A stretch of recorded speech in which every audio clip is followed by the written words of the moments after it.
Hi all welcome to Blasters arena. Kerala ബ്ലാസ്റ്റേഴ്സിൻ്റെ pre season camp ഇപ്പോൾ ഗോവയിൽ പുരോഗമിച്ചുകൊണ്ടിരിക്കുകയാണ്. എല്ലാ താരങ്ങളും ഇപ്പോൾ ക്യാമ്പിൽ ഉണ്ട് എന്നുള്ളത് ശുഭകരമായ ഒരു കാര്യമാണ്. 6 വിദേശ താരങ്ങളും ഇപ്പോൾ ക്ലബിനോടൊപ്പം ഉണ്ട്. സൂപ്പർ കപ്പിന് മുന്നേ കേരള ബ്ലാസ്റ്റേഴ്സ് സൗഹൃദ മത്സരം കളിക്കുമോ ഇല്ലയോ എന്ന കാര്യത്തിൽ വ്യക്തതകൾ ഒന്നും ഉണ്ടായിരുന്നില്ല. കളിക്കും എന്നായിരുന്നു പ്രതീക്ഷിക്കപ്പെട്ടിരുന്നത്. അതുമായി ബന്ധപ്പെട്ട സുപ്രധാനമായ ഒരു അപ്ഡേറ്റ് ഇപ്പോൾ ലഭിച്ചിട്ടുണ്ട്. അതായത് കേരള ബ്ലാസ്റ്റേഴ്സ് ഒരു സൗഹൃദ മത്സരം കളിച്ചു കഴിഞ്ഞു. അത് ചെന്നൈയിൻ FC-ക്കെതിരെയാണ് കളിച്ചിട്ടുള്ളത്.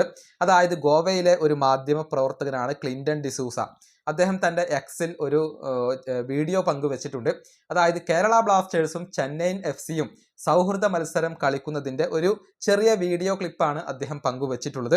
എന്നാൽ മറ്റു വിവരങ്ങൾ ഒന്നും അദ്ദേഹം നൽകിയിട്ടില്ല. ബ്ലാസ്റ്റേഴ്സും ചെന്നൈയിൻ FC-യും നിലവിലൊരു സൗഹൃദ മത്സരം കളിക്കുന്നു എന്ന് മാത്രമാണ് അദ്ദേഹം പറഞ്ഞിട്ടുള്ളത്.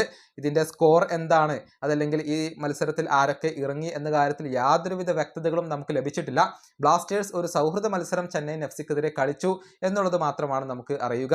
അതിൻ്റെ തെളിവായിക്കൊണ്ട് അദ്ദേഹം വീഡിയോ പങ്കുവച്ചിട്ടുണ്ട്. ഇനിയിപ്പോൾ സ്കോർ ലൈനും ആരൊക്കെ കളിച്ചു എന്നുള്ളതൊക്കെ ലഭിച്ചാൽ നമ്മൾ അത് വീഡിയോ അപ്ഡേറ്റ് ചെയ്യുന്നതാണ്. ഏതായാലും ചെന്നൈയിൻ FC നമുക്കറിയാം, അവരുടെ വിദേശ താരങ്ങൾ ആരും തന്നെ ഇപ്പോൾ അവരോടൊപ്പമില്ല. അവരുടെ ഇന്ത്യൻ സ്ക്വാഡ് മാത്രമാണ് ഉള്ളത്. അതായത് ചെന്നൈയിൻ FC-യുടെ ഇന്ത്യൻ സ്ക്വാഡിനെതിരെയാണ് കേരള ബ്ലാസ്റ്റേഴ്സ് ഇപ്പോൾ കളിച്ചിട്ടുള്ളത്. ഇന്ത്യൻ പരിശീലകനായ ക്ലിഫോർഡ് മിറാണ്ടയാണ് അവരെ ഇപ്പോൾ പരിശീലിപ്പിക്കുന്നത്. ഈ വീഡിയോ അവസാനിപ്പിക്കുന്നു. അടുത്തൊരു വീണ്ടും കാണാം.